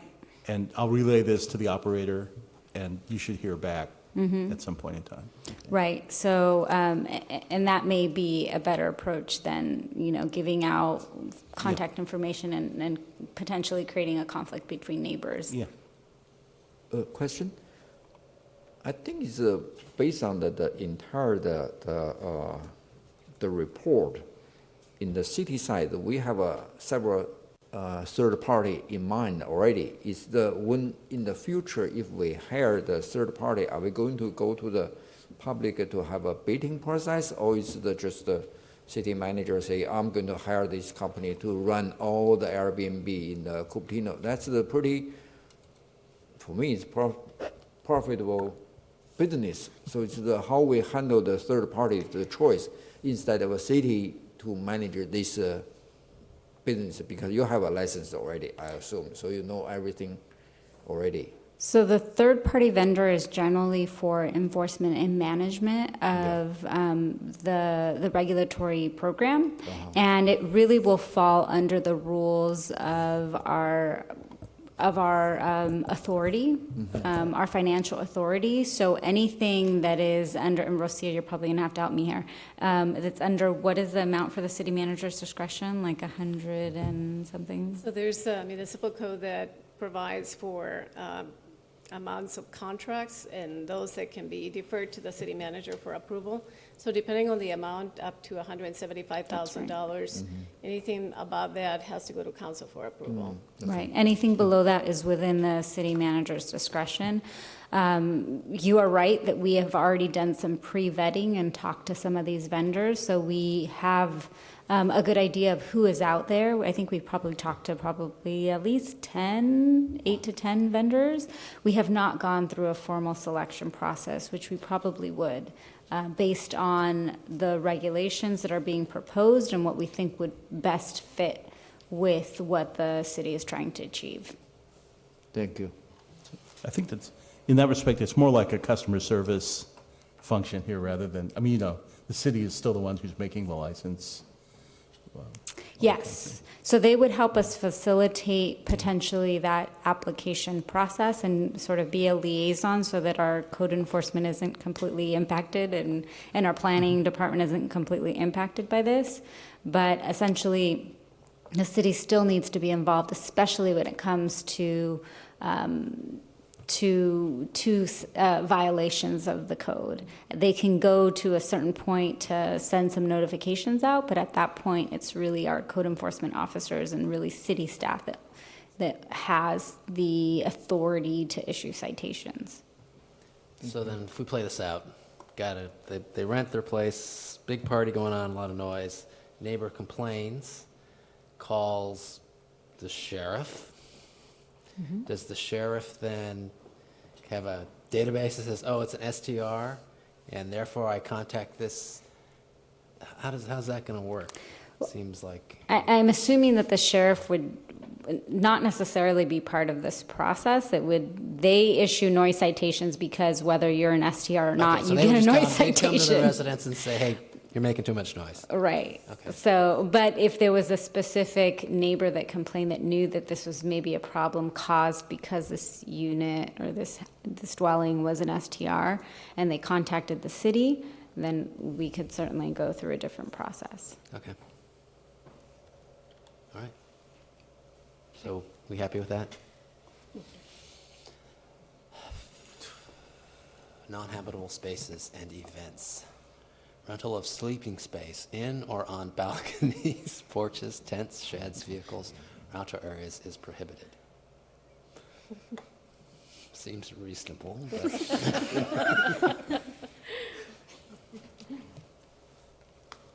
only 3 cities felt it was necessary to do that. I think we should be okay with this. Yeah. We should be okay with this one. All right. No events or commercial uses permitted. I think that's definitely. Reasonable also, right? Or is that not reasonable? I'm okay with it. Yeah. Yeah, I think so. Me too. It's going to go extreme. People going to host parties, just stay here for 2 days. Yeah, trash somebody else's place. Enforcement fees. Violation penalties refer to general penalty or other existing code. Berkeley and Pasadena. $2,500 per day for continuing violations and outstanding fines. And that's the Pacific Grove example. Up to 4 times the hourly administrative rate of $121 for first violation. Wow, that's very specific. 8 times, wow, okay. Revoking license permit after verified violations, so it looks like 2 to 3. And charged an enforcement fee. So that's just a fee right on top of the TOT, I would assume. Of course, yeah. I'll just mention, I think I'm in favor of penalties that are a little bit more on the higher side to just encourage compliance, but I don't have any opinions on specific numbers or what the mechanism should look like. I think you should just assemble a recommendation that's meaningful for Cupertino on the amounts. And I would actually set a schedule where the first violation is somewhat moderate, because I think people may not be aware of all the Right, rules. there's going to be an ignorance element. They just didn't know. Yeah, and then the second one, but it needs to be noticeable. Right. And then the second one, it doesn't need to be $2,500, but should be meaningful. One of the regulations that actually staff had kind of thought through and recommended was perhaps we should do a specific fine for not being, or not having the license and not being registered, Right. because that's kind of the gateway to the rest of the compliance. And that being a fine that goes into effect after you've been notified that you should register. That was a suggestion that staff had. Yeah, as this advances, it should include a grace period. I think you're going to need a long grace period here to get people Right. even aware of it and then signed up. So we currently have violation penalties in terms of enforcement. So we can study to see if that's applicable in this particular instance and compared to other cities. And then the question is whether you want to consider charging an additional enforcement fee on top Right. of penalties. Right. Given there's a cost associated with that, I mean, it does seem like that would be reasonable. However, I'm not sure how common it is for Airbnb to have TOT and other fees. So And also, as Jackie mentioned, similar to how San Francisco, they incorporated it as part of the application fee or the license fee. It's something that we can consider doing. Right. And then also, just to give you some background, our violation penalty is, I think, $100 for the first violation, and then up to $500 for the third violation, which is pretty much very close to other cities' general penalties. Yeah. and So, that's up to per day, actually. so really it comes down to, do you want the renter to be paying the ongoing fees or the owner, right? In case Berkeley, 2% enforcement fee, I assume, is paid by anybody staying there versus, or is it paid by, I don't know, I guess it's a question. I think you're sending a ticket to the owner. Yeah. Who To is the the operator. licensed owner? So then you have to, Airbnb is tracking the 12% TOT based on how much fees are going. So then that'll be used to levy a 2% on the owner as a enforcement fee. Is that what that happens there in Berkeley? 2% of what is? Who pays the 2%? It's 2% of the rental rate. Now, whether they try to and have that be the burden on the renter or the operator wasn't clear. Okay. Yeah, it's not clear. Yeah, then you have an argument. Yeah, so then the renter has to have an argument Right. with the owner about whose fault it was. We don't care. Indeed, right? I think that if there's if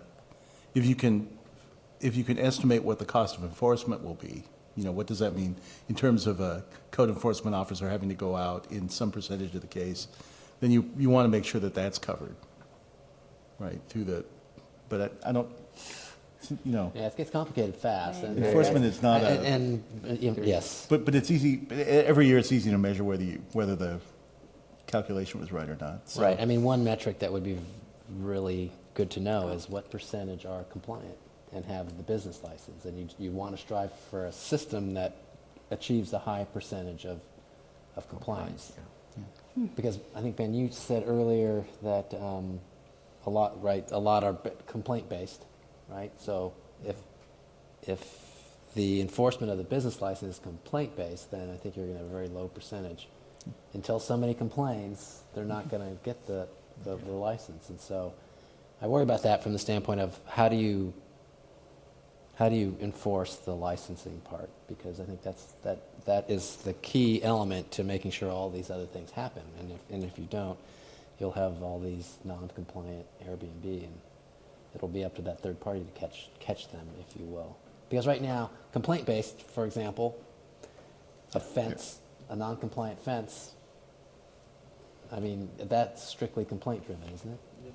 Right. So unless the neighbor says that fence is way too tall, it stays there. So I don't know. think I it's guess I'm getting at it. It's as we look at this, making sure that we strive for as high a compliance rate as possible, we'll make sure it actually works. Otherwise, you're putting all these rules in place and nobody's following them. That's my. The first the threshold, I think, is for the enforcement fee. I don't think it's anything related to the cost at all. It's because it's very, very hard. That's the whole system to put into there. So it's very hard to measure for this particular how much we spend money to enforce it. The factor is that we base on how much Airbnb or the short-term the owners how much money they can make and the business operation side, and then it's how much we impose the fines or enforcement fee can have deter the violation. That's probably for example, if we say the first day is the $100 first violation, and then I don't know, it's the up to 500. That's the each notice we send. Or it's the every day we commit the first day, second day. It's probably that we have given them at least 3 strikes. So it's give them some time to make adjustment and correction. So that's probably from 100 to 500 for Cupertino, the Airbnb people. I think it's a good enough $500 a fee. If you have a traffic violation, you got a ticket for 500. That's pretty big already, right? So that's basically maybe we can just put $100 to 500. That's kind So of sticking make with the impact. general penalty. Yeah. Yeah, 'cause we have the capacity to charge per day, so it could be Yeah. 100 for first day, and a second one will be a second violation, and you go into second.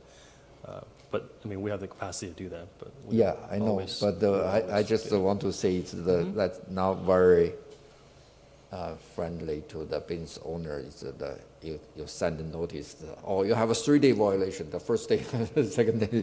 Probably it's based on the time each occurrence. The first time we just impose the 100, regardless that's the. I think if you have a duration of the daily, first violation. if you're charging a daily fee, that shouldn't be cumulative across your operation of the STR Yeah. across the year. So if you have a problem where a specific person is staying there and there's a problem, day 1, day 2, and then it's still happening on day 3, then that's something where you would be escalating. Yeah. Okay. And then another, and back on the issue of the enforcement fee, I did see in some muni codes that they put up kind of a placeholder that council is able to introduce an enforcement fee if necessary, but they don't currently have an enforcement fee. So that's an option. Yeah, I think that, you know, what will happen is, when you get to the end of the year, one of the questions I didn't ask is how much does a code enforcement person cost? But, you know, you'll look at, see how much utilization of the code enforcement person there was, and then you basically want to try to, you've got to at least recover that fee, that cost in the enforcement fee. And you'll know how many, you know, after a year, you'll know how many incidents, and you'll know how much it costs, so that gives you an idea of whether you care or Some of don't. that might be recovered by the license fee already, depending on, right? So I think there's, I guess my only thought is, don't make it too complicated. Right. Great. Next. And then the only other piece is we wanted some input on potential outreach and, you know, given turnout today and what you guys felt was necessary or you would like to see. A question on, does Airbnb, would they have any means of communicating to their clientele that these regulations are, by the way, your city's going in this direction and these are rules that in theory you should comply with. We're not going to enforce it. We're not going to check, but So do they, do that? they are going to, we created a landing page, kind of STR website outlining what the rules are, outlining we're going through this Okay. exploratory process, and that will be provided to those that Okay, all right, have the TOT on them. Okay. It seems like the best place to do the outreach is when people sign up to be hosts on Airbnb, I think, to Commissioner Takahashi's point here. So and maybe I'm repeating what he's saying. I mean, when they sign up, isn't there some way for them to kind of just add a line? I know they can't do this for every city, to basically, I've never signed up as a host. Maybe we should get Chair Paulson back in here to explain this to us. But, you know, there must be some sort of welcome packet, or could we include some of that information? That seems like to be the most effective. And Airbnb does have a listing of all the cities that they serve and that what those cities, where that you can find their regulations, they do have that on their site currently. So that might be a place to, outreach to Yeah, hosts. I mean, has there been much community feedback of concern generally for this topic, that if you said, hey, we're going to have a public meeting, more than 4 people would show up? I mean, what's the general feeling of the staff on that regard? I will say the concerns are valid. If it depends on what you use to a metric to measure how much or how many. I would say that the number of individuals that come to those items are probably not great, but the concerns are real and the concerns are valid. So I think it's maybe at least we host one town hall meeting. Okay. Yeah, so it's we can drive some residents, those is a neighbor of the Airbnb, but also there must be a lot of Airbnb owners mixed there.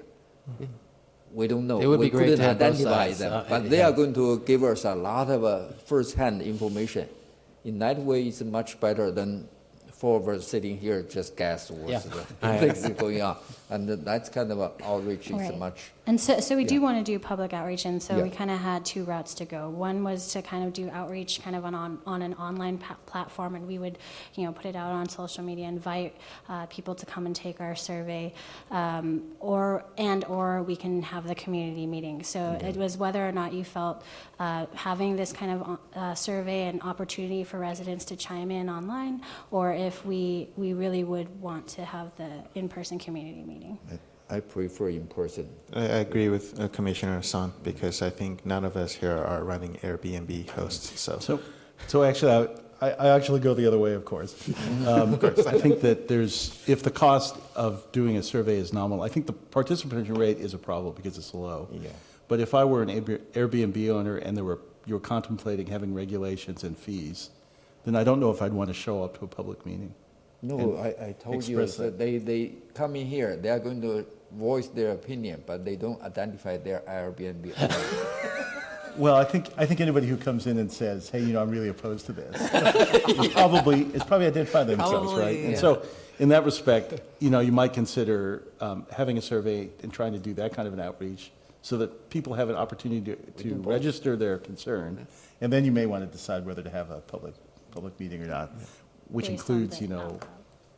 We can do both, appropriate so it's anonymization. the either side doesn't hurt us, it's the both side, to both ways, survey and the town hall. Yeah. It kind of depends. You know, the problem is, I think, the cost of a survey may be significant enough that, It's fairly easy for staff to put okay. together. Yeah, if How it, about if the it- cost of a town hall meeting? Is that, It would just involve the staff time and if we had you refreshments guys at the don't have anything meeting. else to do, right? Well, you also have to think about staff time, overtime. Yeah, right. Right, so if I hear correctly, you feel like that some sort of outreach, public outreach is essential. And there seems to be a not necessarily a consensus on what type of outreach to initially conduct. So is it fair to say that we can begin with an online survey just to see the type of responses and the amount of responses we get, since we may potentially coming back to you anyway at that point, or maybe we can report back and see where we're at? Or do you, at this stage, want to recommend a combination of both? I prefer a combination both, so it's the. So how would you notice that? Just courier and mailings, or? Yep, there's a cost on that too. So is it the same mechanism that's being used for survey the business tax? Because I've been getting like, you know, hi, I'm Amy Chan, I want to know what you feel about the business tax. So is that mechanism or is it something else? So there's two ways that we can do this. Well, that we do surveys. The first is we have a vendor called Vox Loca who provides us with scientific polls, which are the texts that you receive. So that one is targeted just to voters. Depending on what we're trying to achieve, we have been targeting likely November voters for our business license tax. And we do get statistically significant data from that. I'm not sure that that's the approach you'd want to use with this issue because it's not something that will be before the voters. So if we did something online, what we would probably use is our open city hall. I don't know if you have been engaged on the issue of community shuttles or the dog park. Those surveys have been conducted through Open City Hall. So that's a platform that the city can use for many different issues.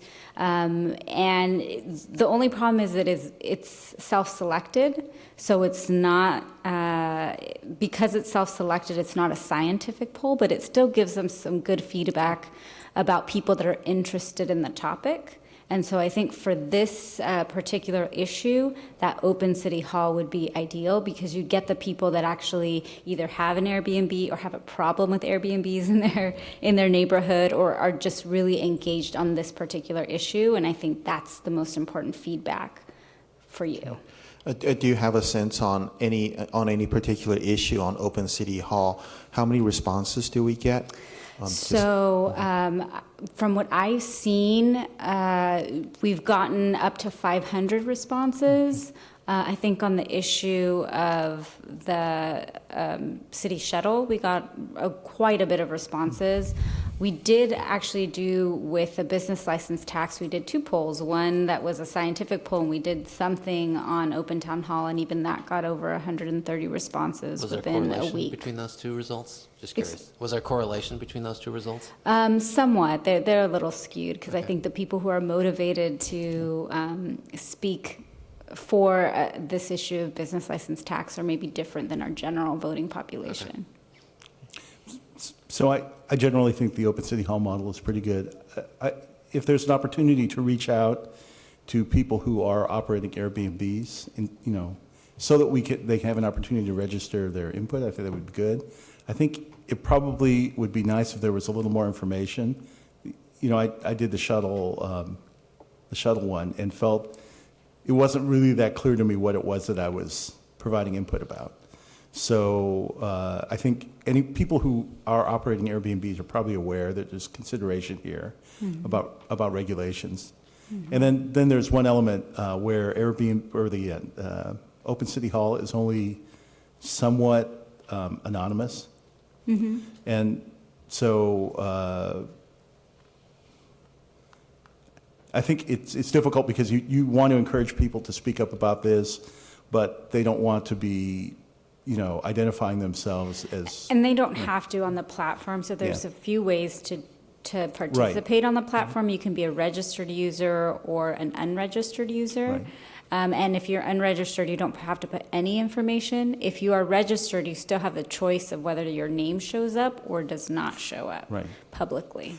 I think the thing that was, the challenge there is that if you're an unregistered user, your comments don't appear. That's So that's- correct. The comments don't appear to the public. They still appear to staff. Right. So I would consider trying to use that tool in such a way that you maximize the input for the people who will be affected here, just so that we make sure that we're really addressing, I think, it would be great to make sure that we're really addressing the concerns. Absolutely, and I think part of what we can include if we did that model is to understand, are you a host? Do you live in a neighborhood where you believe there is a host in your suspect? neighborhood? So we kind of get a sense of who's responding to us. So I'm inclined to agree with our city planner that if a survey has a lot of feedback and a lot of opinions, strong opinions, then a town hall meeting is definitely warranted. But I mean, if there's very little feedback from a survey, I think a town hall, you'll have the same issue where there just won't be that many people that show up. Yeah. So that's my thought. In the proposed outline that you had presented earlier, there is room to do both, to do a survey and then based on that schedule a town hall if necessary and then still be on that schedule that you presented. It would be tight, but we could make it work. All right. In that case, and I think I'd be good with let's try the survey. It sounds like it's an inexpensive mechanism. But I do value that sort of that face-to-face and having people here. But if you can squeeze it in, yeah, why not? Okay. Great, thank you. I think that was the feedback that we needed. We really appreciate your time. Okay. Yes. Shall we?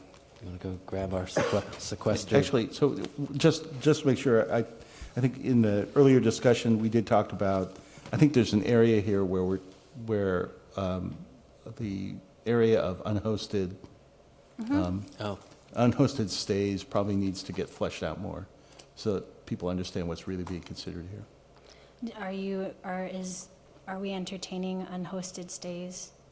We're just not going to allow it. I mean, that's. Does this really mean just being able to rent out the entire house, or are those two not equivalent? Unhosted stay would be. Means the host is not Host there. is not If the host present. is not present. Right. Correct. So It's okay for me. But I don't Yeah, I don't know. Oh, no. So I would just I would develop a comment there that, it would be clearer with more, but I think that's going to be We can look considered, into it. that's going to be a considerable amount of probably of the revenue Yeah. that would be generated here, If you, if you allow it. it would increase the revenue, is what you're saying. Yes. If you allowed, yes, If you I allow it, agree, yes. I agree. And it'll also, again, to that point of the more regulation there is, the less compliance you potentially will have in, Yes. right? But you'll still get the revenue. Sounds like. But anyway, Great, thank you. all right. We'll bring our chairperson back. I wonder if he's been, Slept already. yeah, did he leave? He said he was going to hang out.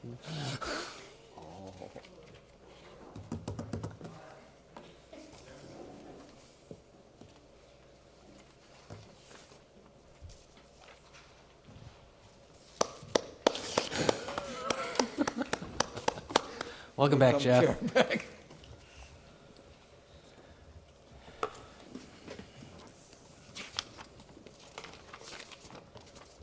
Okay, next item. And that would be, that would be staff and commission reports. Any staff and commission reports? No staff reports. Anyone else? I attended the Environmental Review Committee a couple weeks ago where we discussed the parking lot for McClellan Ranch. That's it. I think that's it. And You get to adjourn the meeting without a gavel. adjournment. Thank you. Thank you.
The backyard. Oh, you think I should light it now?